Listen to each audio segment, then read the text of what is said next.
दिल्ली के विज्ञान भवन में सरकार और आंदोलनकारी किसानों की मीटिंग चल रही थी। लंच ब्रेक हुआ। सरकार ने कहा आप लोगों के लिए खाने का इंतजाम है।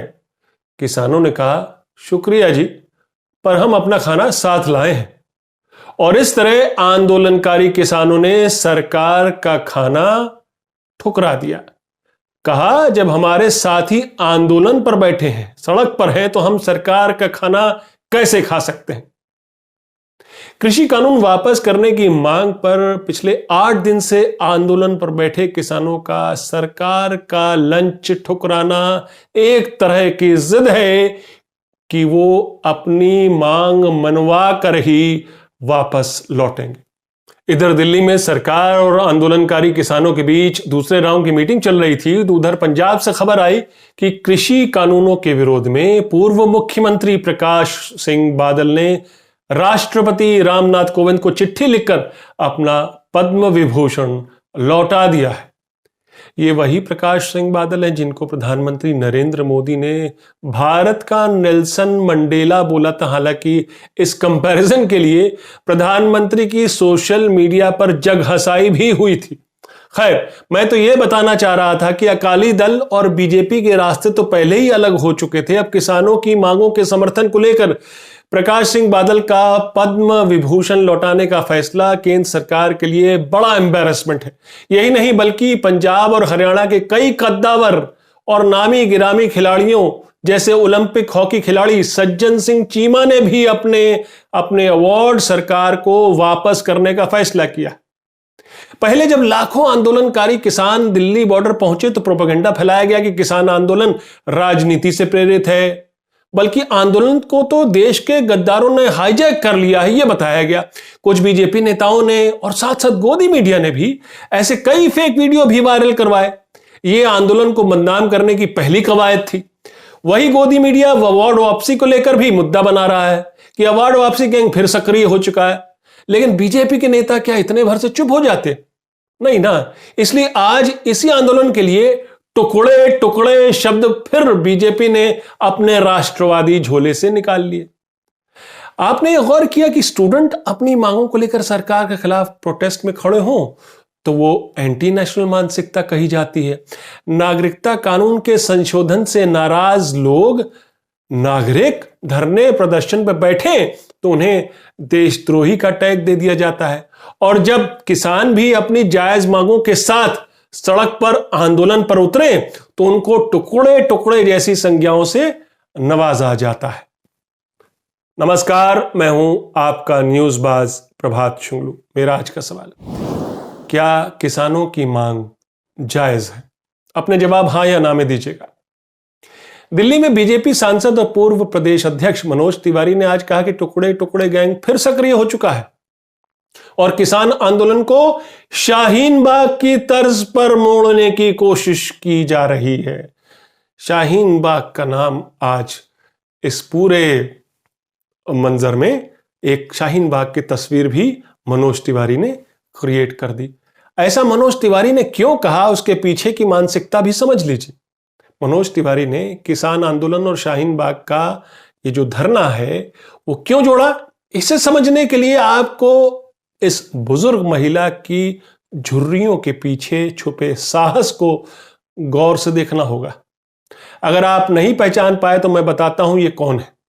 ये वही दादी बिल्किस बानो है जो शाहीन बाग में एंटी सीएए प्रोटेस्ट का चेहरा बन गई थी, जिन्हें टाइम मैगजीन ने 100 इन्फ्लुएंशियल लोगों में शुमार किया, जिसमें इंडिया से 2 और नाम थे, प्रधानमंत्री नरेंद्र मोदी, जिनके लाए सीएए कानून के संशोधित कानून का बिल्किस बानो ने विरोध किया था शाहीन बाग धरने में बैठकर, और बॉलीवुड के युवा हीरो आयुष्मान खुराना जो कि टाइम मैगजीन के 100 इन्फ्लुएंशियल लोगों में गिने गए।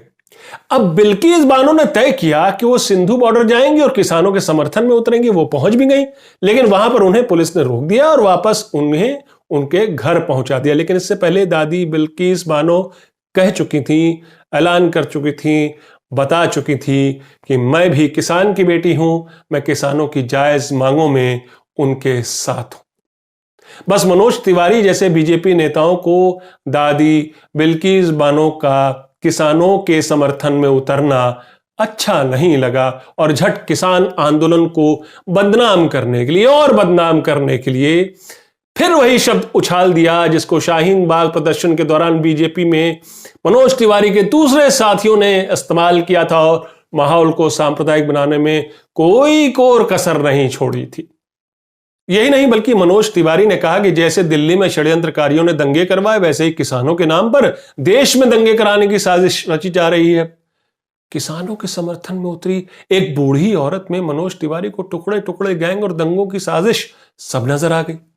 लेकिन लोकतांत्रिक आंदोलनों को, धरने प्रदर्शन को मनोज तिवारी की बीजेपी सरकार देशद्रोह की नजर से क्यों देखती है? कभी आपको यह लगा कि 2014 के बाद ऐसे आंदोलन अचानक एंटी नेशनल क्यों बताए जा रहे हैं? वो आंदोलन जो आम नागरिकों ने छेड़े, वो आंदोलन एंटी नेशनल क्यों बताए जा रहे हैं? जबकि पिछले एक दशक का सबसे बड़ा आंदोलन भ्रष्टाचार के विरुद्ध अन्ना हजारे ने छेड़ा, जिसके पीछे संघ परिवार का भी जिसको समर्थन था।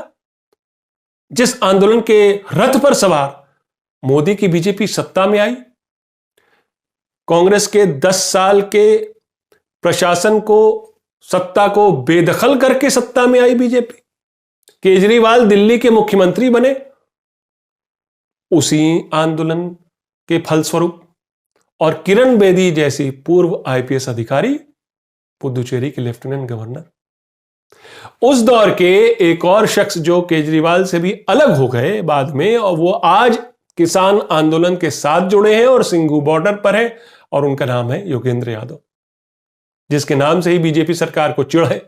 सरकार के साथ किसानों की मीटिंग के लिए जिसका नाम देश के बड़े मंत्री ने कटवा दिया कि नहीं, ये नहीं आएंगे मीटिंग में हमारे साथ। खैर, तो आप समझ रहे ना, आंदोलनों की राजनीति, बल्कि आंदोलनों को लेकर बीजेपी की राजनीति। आज आलम यह है कि पंजाब के कई नामी गिरामी खिलाड़ियों ने भी अपने अपने अवार्ड लौटा दिए हैं, और उन्होंने अवार्ड लौटाते समय यह कहा कि जब हमारे भाइयों, हमारे बुजुर्गों की पगड़ियां उछाली जाएंगी तो हम इन पुरस्कारों का क्या करेंगे? हम अपने किसान भाइयों के साथ हैं। जिन्होंने अवार्ड लौटाए हैं उनमें हॉकी प्लेयर संजय सिंह चीमा के अलावा कुश्ती चैंपियन और पद्मश्री से सम्मानित Kartar Singh, Olympic hockey gold medalist Gurmel Singh और गोल्डन गर्ल राजबीर कौर भी शामिल है। इन सब का दावा है कि आने वाले दिनों में सभी 150 या उससे ज्यादा ऐसे सम्मानित खिलाड़ी अपने पुरस्कार लौटा देंगे।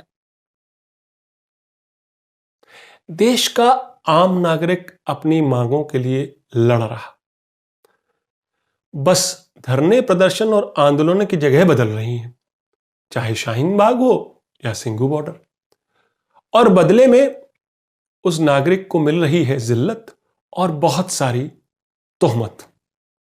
उसकी देशभक्ति पर सवाल उठाए जा रहे हैं, उसकी मांगों को बहुसंख्यक राष्ट्रवाद के तराजू में तोला जा रहा, उस पर प्रेशर बनाया जा रहा है कि लोकतंत्र में अपनी आवाज बुलंद करना पाप है। आपने ध्यान दिया, आजकल मोदी सरकार आपको, हमें, हम सबको संवैधानिक कर्तव्यों का पाठ पढ़ा रही, fundamental duties, not fundamental right, क्योंकि उसे पता है नागरिकों के संवैधानिक अधिकारों को लेकर उठती हर आवाज सरकार से जवाब मांगती है, सरकार से लोकतंत्र में बराबर की हिस्सेदारी मांगती है, इंसाफ मांगती है, खुशहाली मांगती है। और सरकार को ये सारे सवाल अच्छे नहीं लगते, क्योंकि ऐसे सवाल पूछने वाले लोग देश को तोड़ने वाले साजिश करता है। मेरा आज का सवाल मैं फिर दोहराता हूं, क्या किसानों की मांग जायज है? अपने जवाब हां या ना में जरूर दीजिएगा। तो ये थी आज की न्यूज़बाजी। फिर मिलेंगे एक नई न्यूज़बाजी के साथ, तब तक के लिए नमस्कार।